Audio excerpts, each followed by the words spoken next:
Hey everybody, I'm Thom. And since this coronavirus disruption started, I've been hosting this vlog to eat beef jerky and talk to you on the internet. I'm not a food critic, so the beef jerky part is silly and pointless.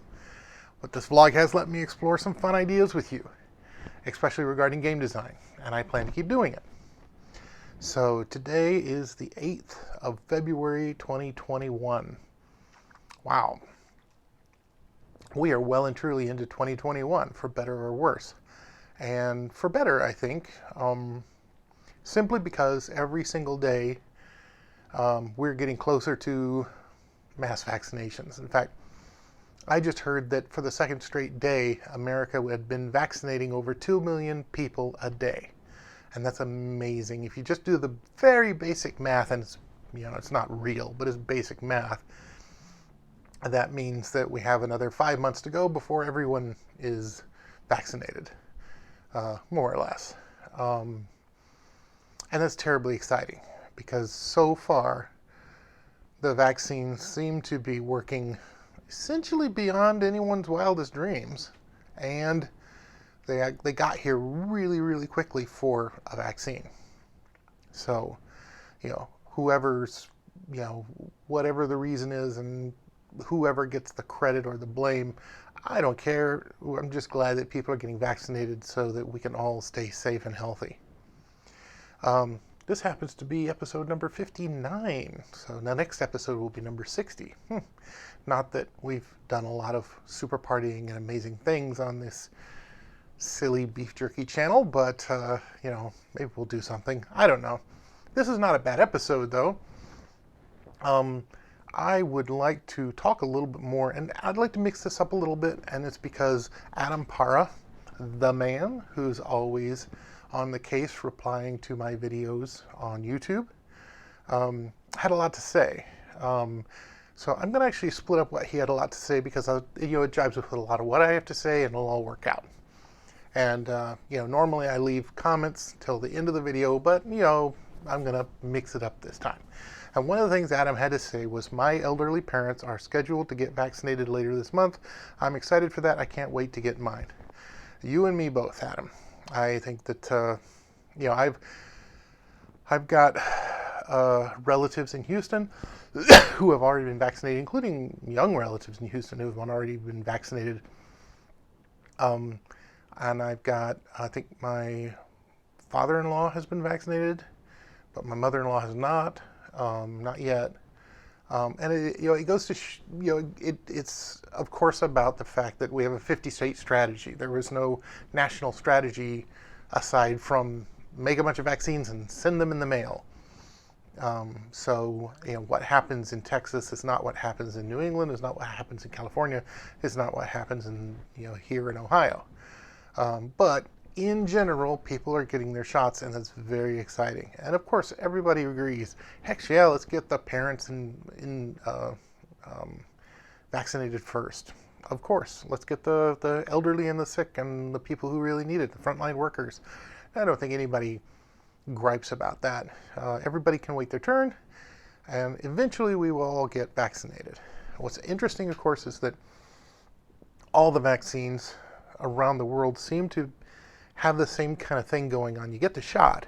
It doesn't mean you're immune the next day. It means that sometime between 4 and 6 weeks later is when you're going to be completely good, or at least as good as the vaccine's going to make you. And interestingly enough, the Moderna and the other shots that are available in America are both 2-dose shots. You have to take them 3 weeks or 4 weeks apart, depending on the shot. And that's, I've seen it explained like, it's the first shot is the motor and the second shot is the turbo. So you got to make sure you get that second shot, because that's what's really going to, push the vaccine into being truly excellent.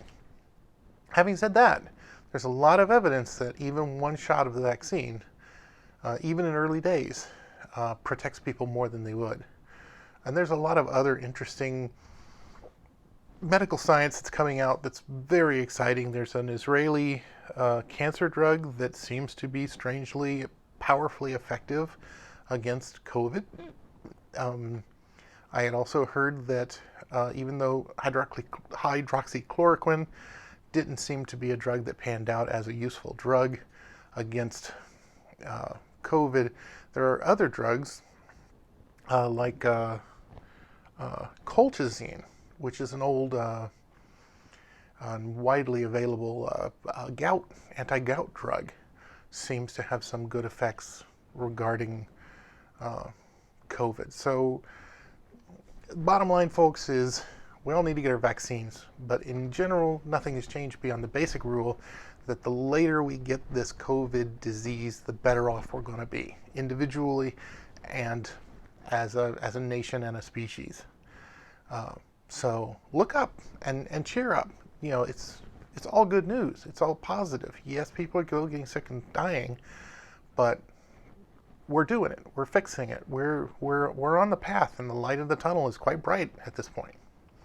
So I'm very excited. And yes, Adam, I'm very excited about your parents getting vaccinated. And, you know, I don't have parents anymore, but if I did, they'd sure be, you know, but I have in-laws and they need to be vaccinated and all that. So I agree with you completely.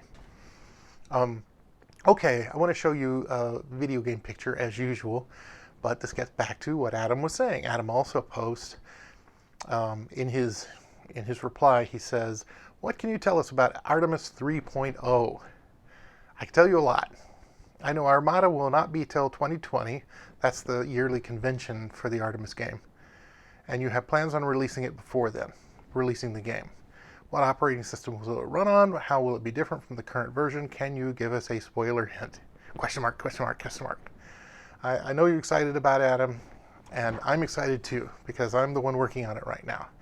And I got to tell you, I'm working hard on it, and I'm doing exciting things, and I'm very excited to get an early version into your hands. Right now, it's still not a game. It's just a bunch of glued together technology at this point. I still have so many pieces that I know how to do, but they aren't done yet, so I got to do them. And one thing I can tell you is that it is not Artemis 3.0. It's a ground-up rewrite of my Artemis game. You know, my Artemis game, Artemis 1 and Artemis 2, lasted for over 10 years, which is, in and of itself, is utterly fascinating, because as a game developer and as a software developer, I have never worked on 10-year-old code, on a 10-year code base, a code base that was designed to be used and modified and upgraded and maintained for 10 or more years. You know, my typical workflow in indie video games is I make a new game every month, and I stop and I build engines that are collected tool sets that allow me to do my work more efficiently, and I focus on that engine, sure, and that engine may be good for 4 or 5 years, maybe, but, you know, technology races along, as we all know. In fact, the current amazing technology race is in the video card industry, where just a couple years ago, I put an NVIDIA 1070 in my current development computer, and I thought it was hot stuff. I paid, you know, hundreds and hundreds of dollars for it, and now it's pathetic weak sauce compared to the 2070, 2080, 2090 line, and now the new 3070, 3080, 3090 line from NVIDIA, and of course the comparable chipsets and comparable video card setups from competing manufacturers. Bottom line is, video cards are amazing. They've exploded in terms of power and capability in just the last few years. And of course, because the top of the line stuff comes out at the high price, all the other stuff gets pushed down, which means that video cards as a whole have gotten a lot cheaper and a lot more powerful for everybody. And, you know, that kind of led in the last couple years, but also with the plague times, into a kind of a capitalist, predictable kind of situation whereby all these cards are in tremendous demand. Video cards and video chipsets are in tremendous demand, so they're really hard to get, and there's scalping going on, and, all this kind of stuff. But the bottom line is that even if I were to spend as much money as I possibly could, it would still be very difficult for me right now today in February 2021 to get my hands on a super top of the line NVIDIA 3090 card for my computer. But the bottom line is, I have no need for an NVIDIA 3090 card because it's so incredible. And, frankly, lots of games work perfectly good on my other machine. I hesitate to say it's an old card because, again, it's a couple years old. It's an old card, yes, but it's not an old card. So it's all weird, but it's the explosive growth and power of video cards and video chipsets is definitely part of why I'm saying that I have never worked before on a 10-year code base. Artemis as a 10-year code base is an anomaly, not just for me as an indie game developer, but for me as a video game developer as a whole. I worked for 11 years in the video game industry, collecting a paycheck working on somebody else's product. And I could tell you that we did not have 10-year time horizons for our engines or our products either. We had 4-year, maybe 5-year time horizons. That was very, very super clear to me when I was working at Acclaim on All-Star Baseball. I started working there in 2000, and we were targeting All-Star Baseball 2002 and 2003. Our initial platform that we got on basically not day one, but I was there at my desk and we were doing high-level design work, and then about a month later, then the PlayStation 2 dev kits rolled into the studio, and we got these massive Art Nouveau, amazing black and purple, strange alien boxes from Sony that were our PlayStation 2 dev kits. And said PlayStation 2 dev kits were, wow at the time. And then a year later, as we were producing the product, we actually got the Nintendo GameCube dev kits, which in contrast were basically just a PC box with Nintendo boards assembled inside. But be that as it may, the bottom line is that we had brand new hardware and brand new stuff, and we had a 2-year timeline, which is 1 year more than you normally get for a sports game, which meant we did a ground up rewrite for Acclaim for the baseball game, and we spent 2 years on that first one, and then 1 year later, like clockwork, as sports games do, we brought out the next year. And so I was there at the beginning of the time horizon of that particular engine and that particular game processing cycle. We spent, of those 3 years, we never stopped working. There was constant work to be done, constant everything. But even then I knew, even though I don't know that anybody ever said specifically, that that engine and that game structure for All-Star Baseball was going to be good for maybe 4 years, maybe 5 years at most if we milked it. Certainly we did not expect that engine and that setup and that the technology that we built out for All-Star Baseball 2002 and 2003 to survive to the PlayStation 3. And if you've ever studied about the PlayStation 3, you know that its technology was so crazy that there was no way we could have anyway. So whether it's in the big leagues or in my own indie space, the idea of working on the same code base for 10 years or more is absurd, is astounding, is wow. And yet that's exactly what we managed to do with Artemis. So I think it's very clear why I chose to do a ground up rewrite. And it really is a ground up rewrite in everything. I mean, I feel like I've done a lot of work just questioning everything, just rethinking everything, just stopping and saying, why is it that way and why did I do it that way and can't I do it a better way? And some things are obviously, we could do a better way. Like the scripting system for Artemis 2 was kind of a hashed together thing because I didn't want to bother, all the extra work necessary to plug an actual scripting language into it. And I believe in hindsight that was a mistake, that I should have gone forward with Lua or something. And so, of course, I'm very excited that I have a Python interpreter. It works pretty well. It functions. I fully expect to use the Python interpreter in several aspects of Artemis 3. Now, I didn't see Artemis 3.0 because I really do believe that it's a brand new product, and I'm actually loath to call it Artemis 3. I don't even want to call it Artemis 3. I'd rather call it an actual new name like Artemis Neo or Artemis Cosmos or Artemis New Era or Artemis something. I haven't actually decided, and I've been batting ideas around with my steering committee and friends. And I certainly am, welcome to hear from Adam or anyone else who wants to say that they have a good idea for what the new Artemis game should be called instead of Artemis 3. Because I feel like this is more than Artemis 3. It's technically, yes, the third major revision, but it's such a ground-up rewrite. I want to make everyone understand that it's not the same game.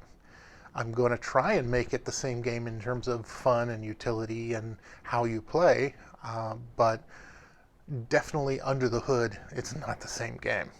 It's going to be a completely different game in many ways.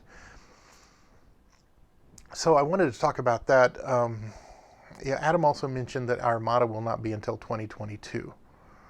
And that's certainly looking like probably true.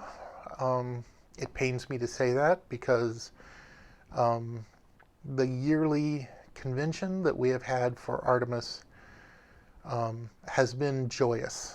Every single one of them. We had 4. We were prepared to do 5 last year before plague times came upon us. And each of those 4s was joyous, was a tremendous weekend of fun for everybody. It was, wow. And so I can't wait to get back to it. And I'm sure that if you've been there before, you can't wait to come back to it either. But obviously we're not going to do it until it can be done safely. So that's of paramount importance, always has been paramount importance. And we know, it's one big ballroom, one big enclosed space, no going outside, staring at your screen, touching other people's keyboards and mice and things, talking loudly in a loud room, just lots of people in close proximity. During Blade Time, such a convention would have been simply absurd and foolish, way too dangerous to be contemplated. But when we all have vaccines in our arms, when things calm down, we're going to try our best to get Armada back and running.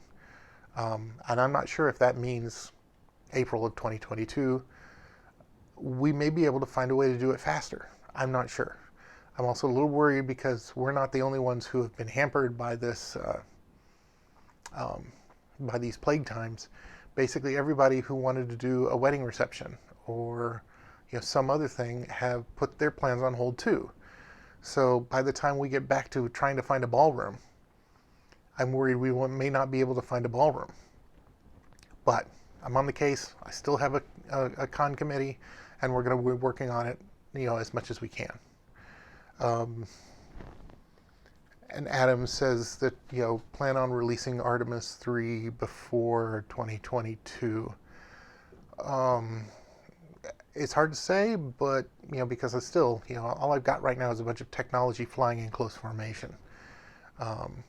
There's a lot of work left for me to do, but I'm very excited about doing it, and, I'm doing it right now.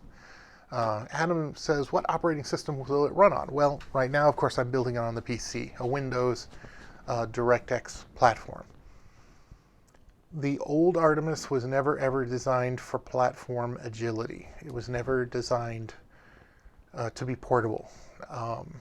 So the current engine that I have right now, called PAX, is a huge step up from that, simply because it's a huge step up from Zero.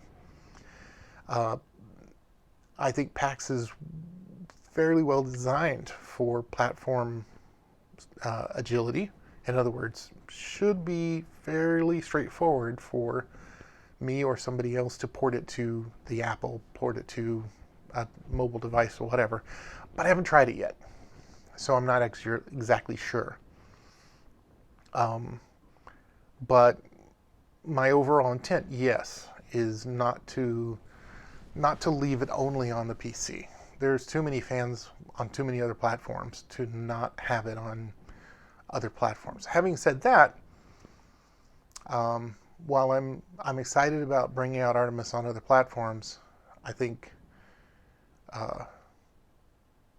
from a purely financial point of view, Artemis 2, the old Artemis on the mobile devices, was always a giant money sink for me. It costs way too much to do ports of the various versions that I came out with, and it made me very, very little money.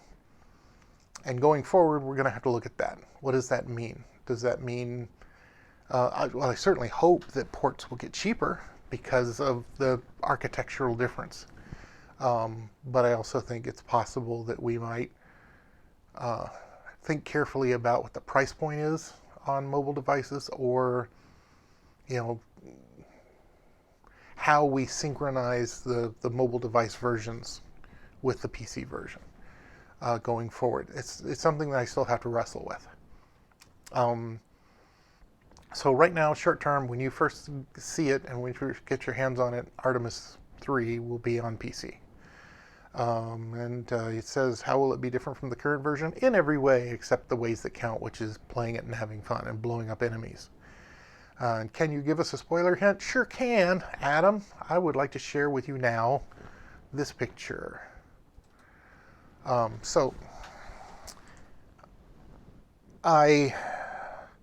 think nebulas and black holes and asteroids and minefields are, the terrain of Artemis, and I don't really necessarily want to mess with that.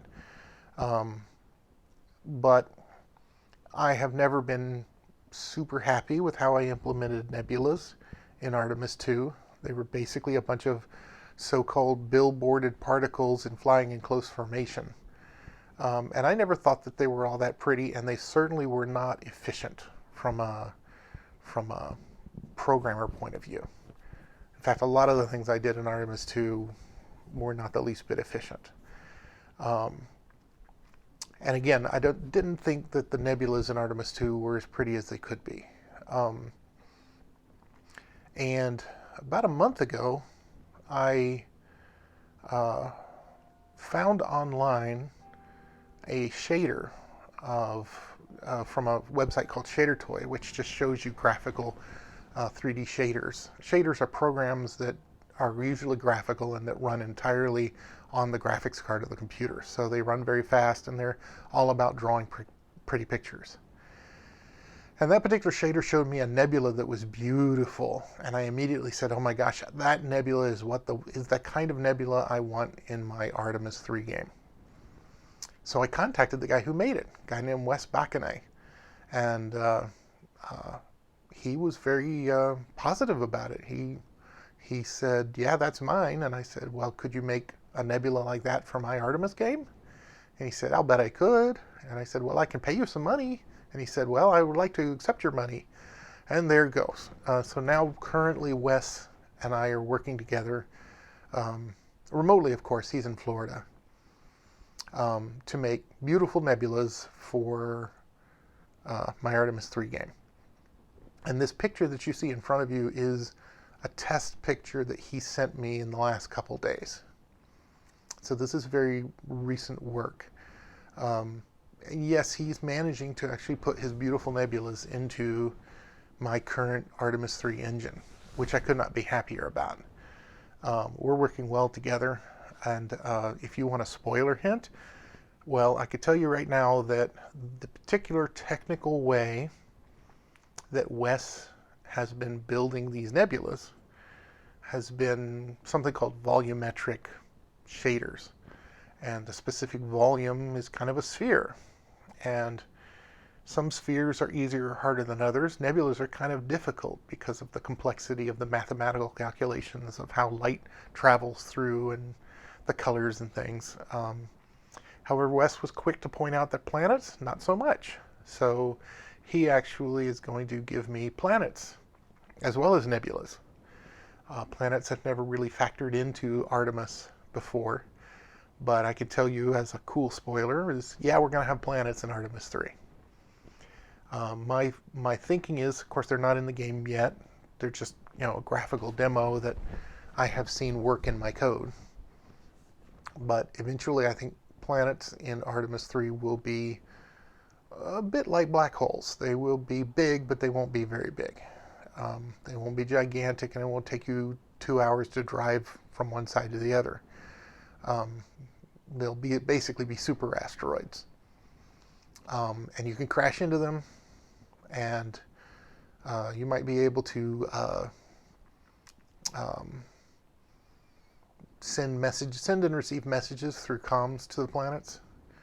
And then, of course, other things can happen through scripting events. And that's what I expect to implement in terms of planets and and interaction with planets. But they're going to be beautiful procedural planets, so people can put planets into Artemis.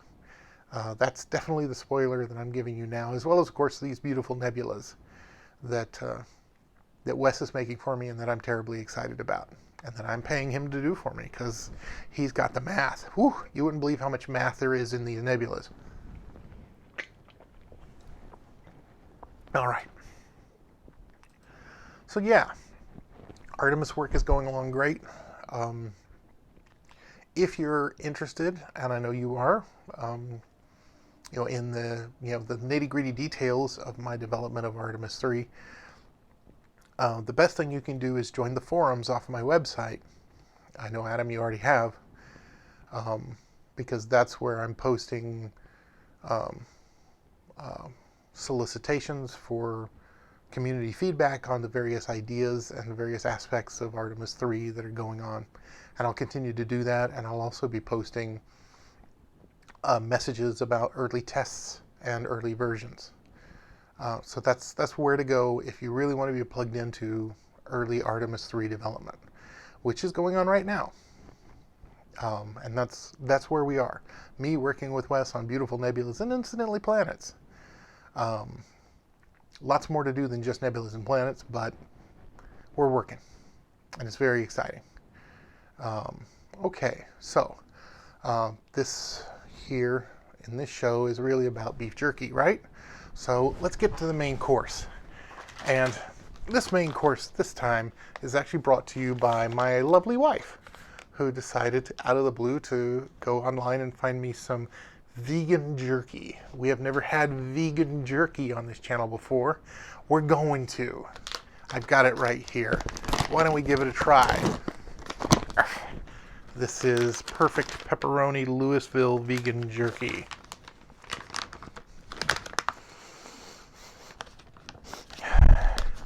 Smells kind of like jerky. Kinda. All right, I got a piece right here. Feels a little soft. Mm-hmm. Hmm.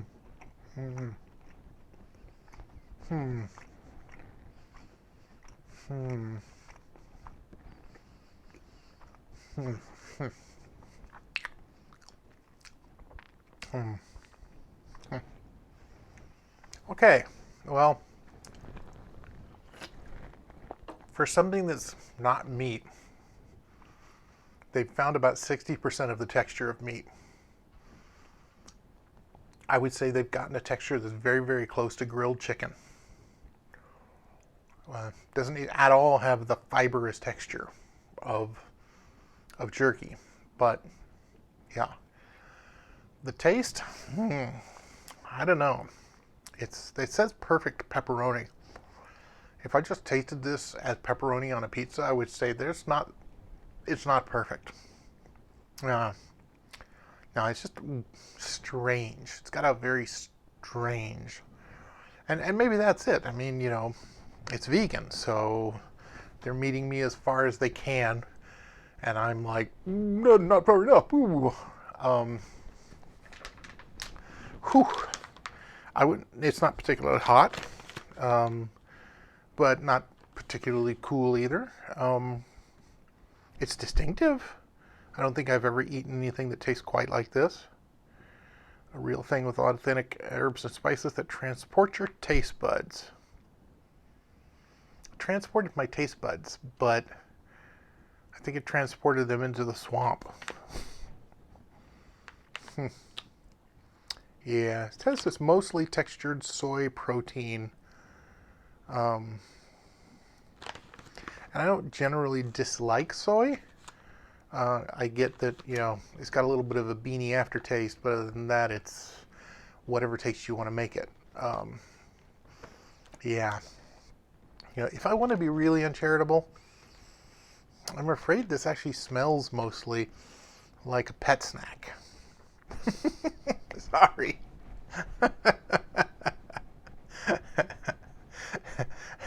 But I guess you could say that on a beef jerky tasting vlog, you might find a little bit of elitism and gatekeeping.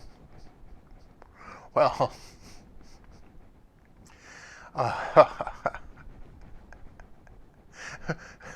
but I gave it the old college try, right? Okay, all right. Well, so let's make sure. So Adam asked about Artemis, and he talked about his elderly parents getting vaccinated later this month. He also said that I had no idea you were such a big Pokemon fan. That's cool. Well, Adam, no, I am a big Pokemon fan in a sense, but mostly what happened is Pokemon came out in like the 97, 98. I just met my wife, and so that is, of course, a very, very good part of my life, very good memories. And I investigated Pokemon, studied it carefully as a game designer, and I recognized as a shareware developer, which is what indie people used to be called, that I recognized something very important, that Nintendo was never actually going to make a Pokemon for any platform other than its handheld devices, because Pokemon was and still is what's called a killer app, a piece of software that gets people to buy hardware. And in this case, Nintendo fully intended and has never wavered from its intent to take Pokemon and use it as a tool to get people, mostly kids, to buy their Nintendo handheld gaming systems. Nothing particularly wrong with that. It's just a very clear business intent and business model that I felt opened the door, because even then there were lots and lots of people who had PCs and they had kids, and the kids wanted to play Pokemon, but they certainly weren't going to be able to play them on a PC. So I recognized a little bit of an opportunity, so I made kind of a knockoff game called Battle Pets. Now, Battle Pets wasn't great. I think, it was what it was. But it also was one of my most popular shareware indie games that I ever sold, before, of course, Artemis came along and dwarfed everything else. At one point, with my Battle Pets game, or my Battle Pets 2 Avalar game, I made a sequel. I was pulling in about $600 a month, which at the time I thought was awesome. I mean, making some software that covered my rent was terribly exciting to me. But since then, I have experienced another aspect of having made Battle Pets, and that is that I got the letter. Everyone who creates eventually gets a letter or an email or a text or a tweet or some communication from somebody else who tells them flat out that their creative work impacted them positively. In my opinion, it's probably one of the best reasons to be a creative person, is because no matter what you do, you'll always have 5 fans. That's kind of a little joke, but it's not very much. I think it's really true. And that might or might not include your mom, but that's okay. It's okay to have your mom as your first fan. But ultimately, it's about impacting people in a positive way. And if you do that, you will be surprised eventually by the letter. You will be surprised, like all musicians, like all painters, like all scriptwriters, like all novelists, like every artist in every medium will eventually get the letter saying, hey, I know you don't know me, but I wanted to tell you how much your artwork and your creative output had an impact on my life, and that kind of thing. And I got that letter regarding Battle Pets. Of course, Battle Pets now is over 20 years old. So I've gotten a letter from people who said, when I was young, I played this fun little Battle Pets game you made, and I learned to hack it, and I modified the files, and that led me to being good with computers, and that led me into programming, and that led me into a career in technology. And so my life and my career is all down to my enjoyment of that old Battle Pets game. And that's awesome. Frankly, I could live for that. I could live with that. Just having those letters is tremendously validating for anybody. Certainly is for me. And all because I said at the time, kids with a PC aren't going to be able to play a Pokemon game. Maybe I'll make a game of my own. So that's why I'm a big Pokemon fan. Not because I'm a big Pokemon fan, but because I have my own particular take on Pokemon and what it means to me and other people, in my early indie development career. Now, finally, Adam also mentions regarding his post and my reply to it in the last video. He talks about Nichelle Nicole, who played Uhura on the very first Star Trek series. He says Nichelle Nichols inspired Whoopi Goldberg, who is later on the Next Generation episodes, and Whoopi inspired Tiffany Haddish. It's amazing how it's all connected. And I agree. I agree, Adam. And it's interesting, as a Star Trek fan, now, of course, you watch the latest version of Discovery. Some people like it, some people don't. I happen to like it. I think it has a lot to say, and it tries to say it hard.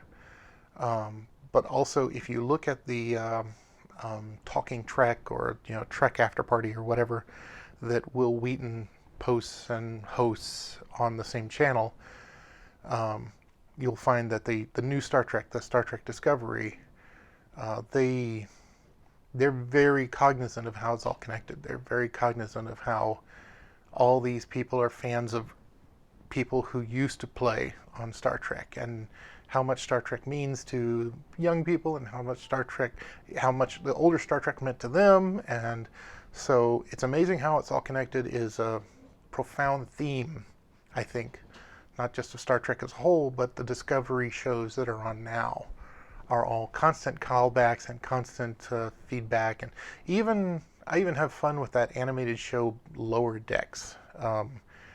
And initially I thought it was going to be, but in their animated kind of unseriousness, they spend a great deal of time, generating fan service, giving throwbacks to all these old episodes and all these old aliens and all these old concepts, that if you're a big fan of Star Trek, you go, oh, I know that. Oh, I know that too. So that's fun. So yeah, I think we're all amazed at how it's connected, Adam. That's definitely one of the reasons I'm a big Star Trek fan. All right, well, quite a bit of musing and talking for jerky, vegan jerky brew.